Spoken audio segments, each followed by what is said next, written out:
This show is part of OnePlace, a daily network of focused briefings across the stories people follow most. Welcome to the Roundup. Today we cover a major Justice Department shakeup, the ongoing conflict in Iran, and significant leadership changes at the Pentagon as the administration shifts its strategy and personnel. Trump removes Attorney General Pam Bondi from her post. Bondi exits following intense scrutiny over Epstein files. Trump addresses the nation on the Iran war objectives. Lack of arrests follows the massive Epstein file release. Troops evacuate Middle East bases after recent missile attacks. Trump faces political pressure from war and gas prices. A key privacy officer resigns over voter data plans. Hegseth requests the Army's top general to step down. Starting with the Justice Department, President Trump has officially removed Attorney General Pam Bondi from her position as the nation's top law enforcement officer. This move comes as a surprise to some, given Bondi's long history as a fierce defender of the administration, but the signs of friction have been growing for weeks. Trump announced the change on Truth Social, stating that Bondi would be transitioning to a role in the private sector, though he did not specify what that role would be. Her tenure was increasingly defined by the controversial handling of the Jeffrey Epstein files, which led to significant bipartisan backlash. Despite Trump praising her for a massive crackdown on crime, it appears the internal frustrations over the Epstein investigation and the subsequent public relations struggles became too much for the administration to ignore at this stage. The timing of this removal is particularly notable because it follows a very combative congressional hearing, where Bondi faced intense questioning from lawmakers. During those sessions, she famously engaged in shouting matches, even calling one Democratic representative a loser. While Trump was defending her as recently as Thursday morning, the sudden shift to her departure suggests that the decision was finalized rapidly. Bondi is the second high-profile official to be ousted recently, following Kristi Noem's departure from Homeland Security. Her former deputy, Todd Blanche, is set to take over the role. Bondi has expressed that serving was the honor of a lifetime and pledged to continue fighting for the administration's goals from her new private sector position. However, the shadow of the Epstein files remains a primary factor in how her short leadership will be remembered by the public.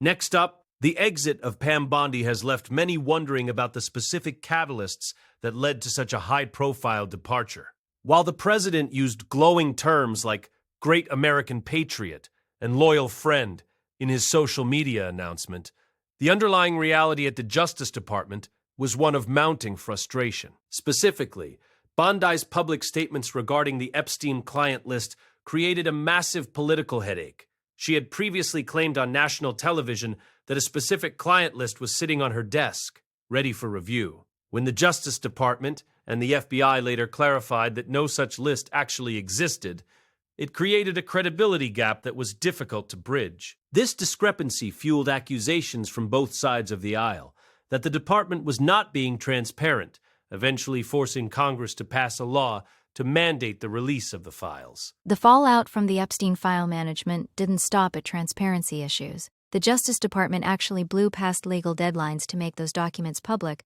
which further incensed lawmakers on Capitol Hill. This wasn't just a Democratic talking point.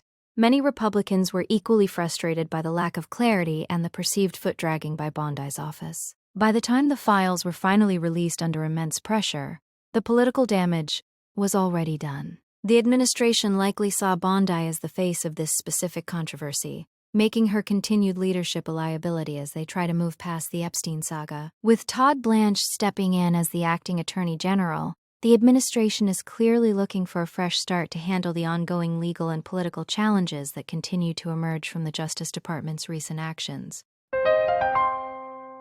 Now let's shift to President Trump recently delivered a primetime address to the nation, marking over 30 days of U.S. military engagement in Iran. The speech was intended to provide a clear update on the conflict, but it largely served as a defense of the war's progress. Trump boasted that the enemy has suffered unprecedented losses in a very short amount of time, claiming that no military force in history has achieved such clear results so quickly. He also issued a stern warning stating that if a deal is not reached soon, the U.S. will target Iran's electric generating plants with simultaneous and heavy strikes.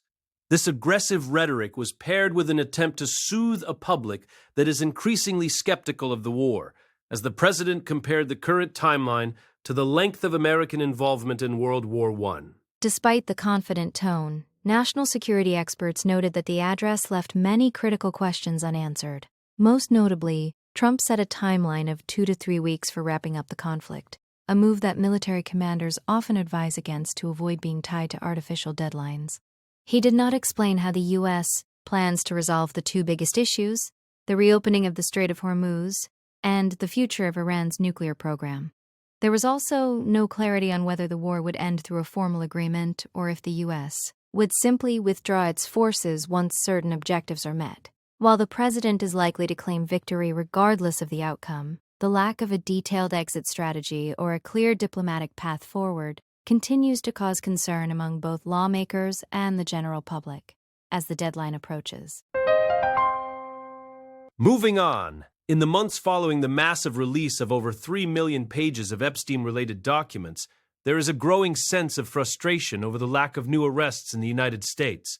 These files contain a wealth of information, including thousands of emails and photos showing Epstein's associations with prominent figures long after his initial 2008 conviction.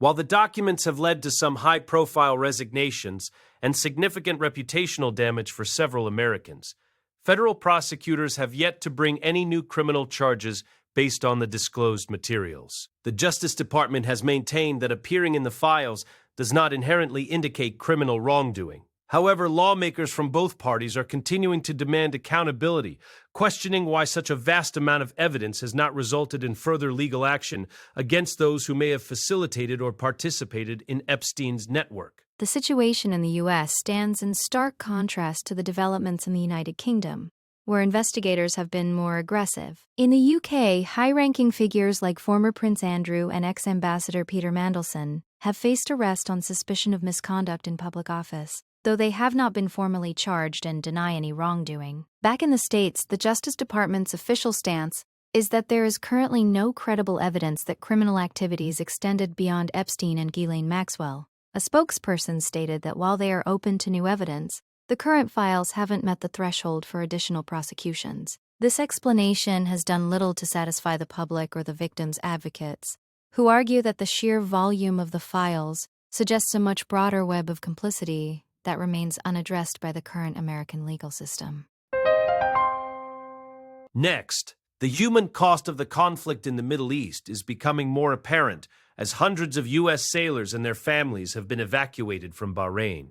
This follows a series of intense attacks on naval support activity Bahrain, which serves as the home for the Navy's Fifth Fleet. The base was struck by Iranian missiles and drones on the very first day of the war, with satellite imagery confirming that at least 7 buildings were damaged. Bahrain's proximity to Iran makes it a vulnerable target, and the decision to relocate 1,500 sailors along with their families and pets highlights the severity of the threat. These personnel are now arriving at the naval base in Norfolk, Virginia, but many are coming back with almost nothing, having been told to pack only what they could fit in a single backpack.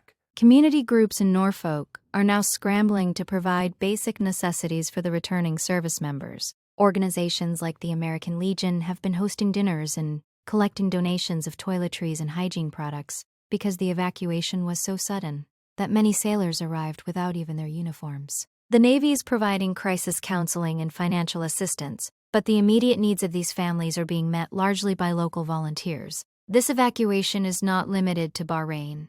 There are reports of similar movements at other U.S. bases in the region, though the full scale remains unclear. The displacement of these troops and their families underscores the volatile nature of the current military engagement and the logistical challenges of protecting American personnel stationed within range of Iranian strikes as the conflict continues to escalate.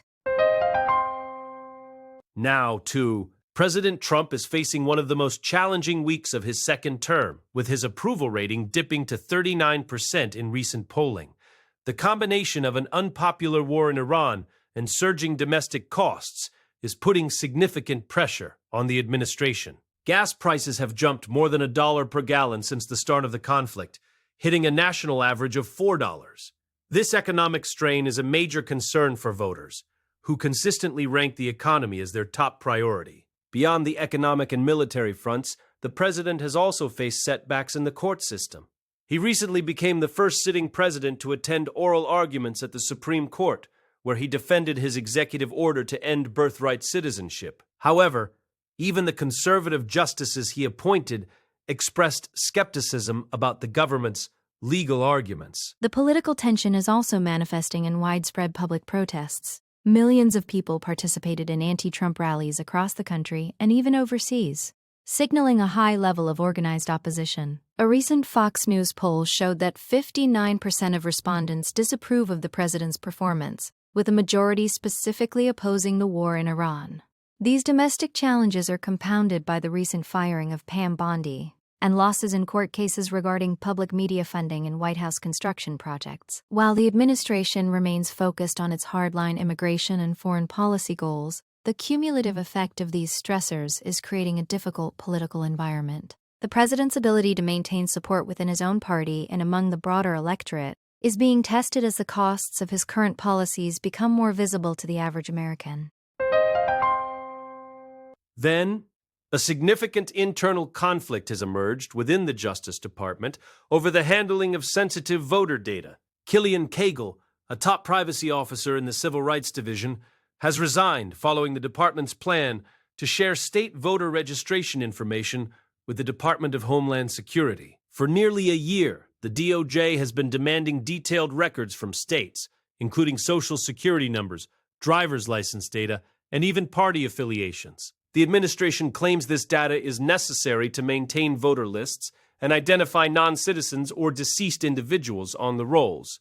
However, privacy advocates and several states argue that these demands violate federal and state privacy laws. The DOJ has already sued over 24 states that refuse to comply, but federal judges in states like California and Oregon have already begun dismissing these demands, citing a lack of legal authority. The resignation of a key privacy official like Cagle highlights the deep concerns within the agency about the legality and ethics of creating a massive federal database of voter records. Traditionally, states have had the sole authority to administer their own elections and manage their own voter data. The Trump administration's effort to centralize this information and run it through DHS systems is seen by critics as an unprecedented overreach. This move is also linked to the administration's ongoing investigation into the 2020 election results and its focus on theories of widespread election fraud, despite evidence showing such fraud is extremely rare. As the legal battles continue in various federal courts,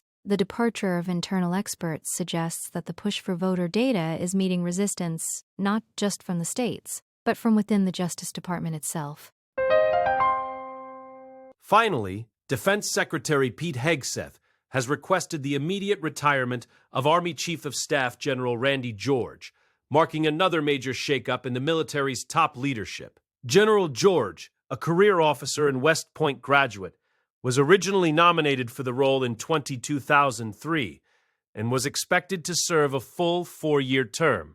His sudden departure is part of a broader trend under Hegseth, who has already fired more than a dozen senior military officers since taking over the Pentagon. While the official statement from the Department of War thanked George for his decades of service, an unnamed senior official noted that the administration felt it was simply time for a leadership change. General George will be replaced by Acting Chief of Staff General Christopher Leneve, who is described by the Pentagon as a battle-tested leader who is fully trusted by Secretary Hegseth. The removal of General George is particularly significant given his extensive operational experience in the Gulf War, Iraq, and Afghanistan. Just days before the announcement, he was seen meeting with cadets at West Point, providing guidance to the next generation of leaders. The decision to replace him now, as the U.S. remains engaged in a conflict with Iran, suggests a desire for a leadership team that is more closely aligned with the administration's specific vision for the military. Hegseth has been clear about his intent to overhaul the Pentagon's senior ranks, and the appointment of General Leneve is seen as a move to ensure that the Army's leadership is in lockstep with the Secretary's directives. This series of high-level dismissals continues to reshape the command structure of the U.S. Armed Forces during a period of active international conflict. That's the roundup for today. Join us again tomorrow for another focused briefing on the stories that matter most. Don't forget to follow the show to stay updated on every daily report.